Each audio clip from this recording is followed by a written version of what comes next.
Welcome into the TexAgs Rewind presented by the 4-time Retailer of the Year, Specs. Some of my coworkers behind me may be more familiar with Specs than others, mainly Kaylee Dreyer, who is a frequenter of the Specs location here in College Station. How about this edition of the TexAgs Rewind? I really felt like it was one of the best. We had Olin Buchanan, ESPN's Roy Philpott, Brian Kortan, and Phichaksn Maichon from the A&M golf team.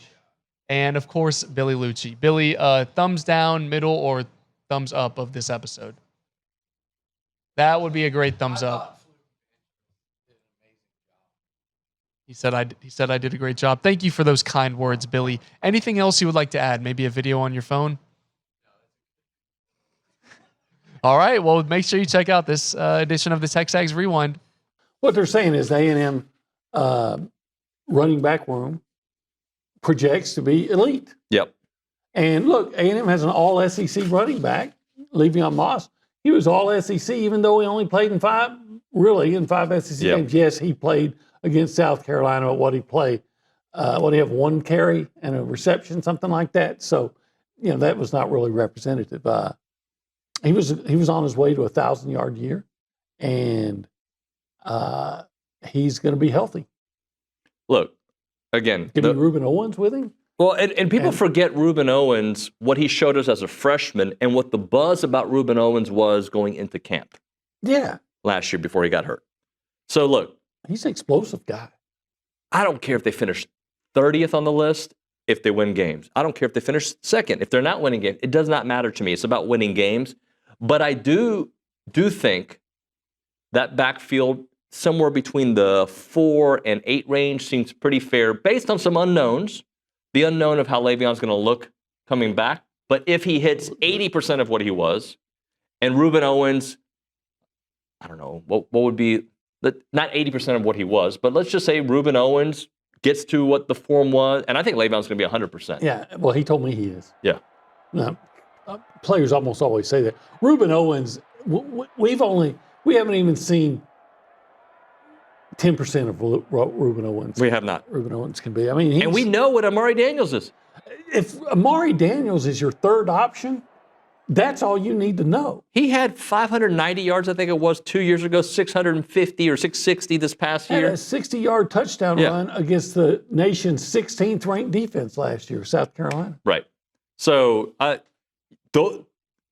EJ and the couple freshmen, like there's some dudes on that team. So, I am not worried about where their running back, and then I'll throw in the other thing, the offensive line. Yes.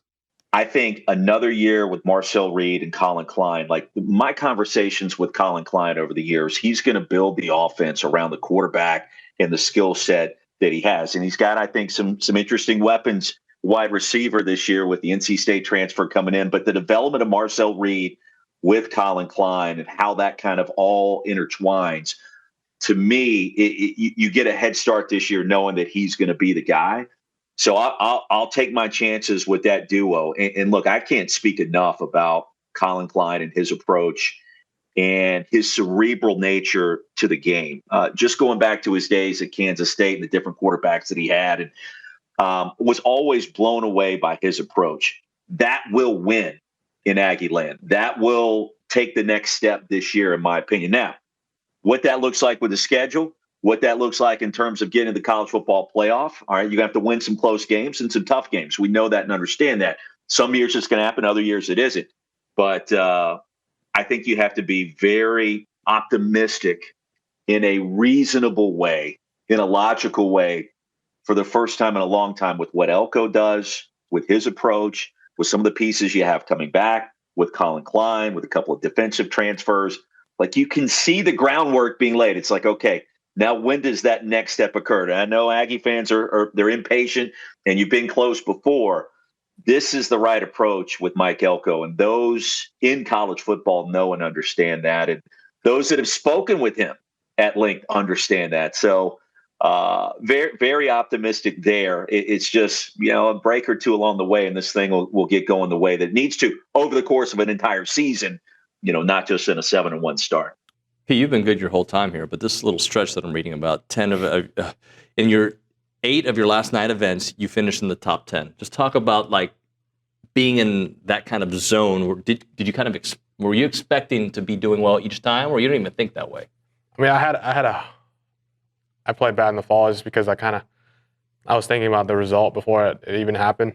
Coach and two coaches kind of put me a reality check where it didn't matter what I was doing at that time.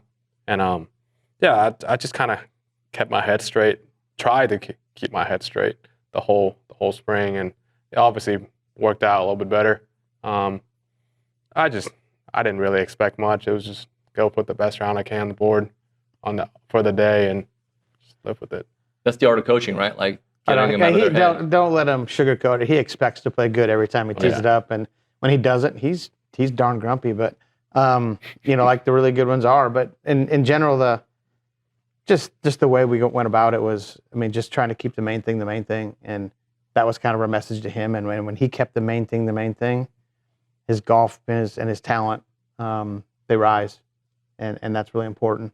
And it's a good lesson for the rest of our guys because he put his nose down and went after it, and as did Wheaton, added his pounds, and so did Mike Heidelbaugh, and these guys were great. And for them to do those things together and have a guy that showed up every week and kind of led the charge, it was nice, and that's what it takes to be great team in college golf.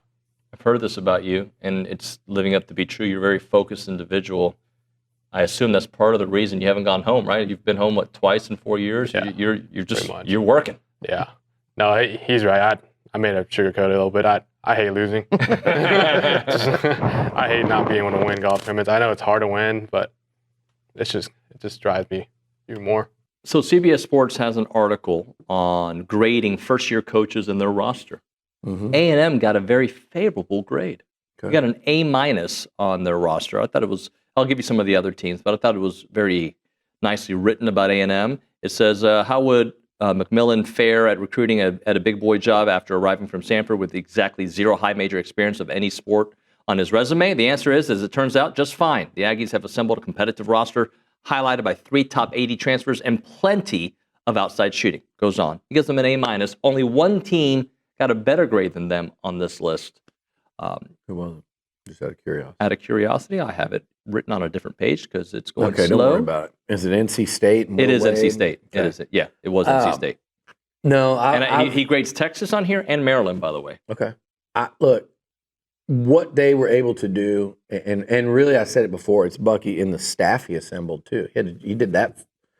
I'd say first, but that kind of came together as they were getting recruits. But the staff he's put together, and just Bucky McMillan, the recruiter. And I don't know who it was, somebody from down in that area when I called, when I was told, hey, as soon as it wasn't Beard, it's going to be one of these 3. And, you got enough, because Bucky's name was the one no one had talked about and had kind of been brought up to me like in a different way twice. You go, okay, I need to start making calls about him. So I called people down in the Birmingham area. Mm-hmm. People, I've said it before, I called Cole Kubelik. I'm calling football people about just to see, like, what are they saying about him in Birmingham? And first thing out of somebody's mouth was recruiter. Like he's going to be he's going to be an incredible recruiter when he gets an SEC job. Luke, go ahead and tell the people what to do. All right, so you're going to want to like, comment, subscribe, and turn that notification bell on so you never miss another piece of TexAgs content. And that's about it. Have a great Father's Day weekend.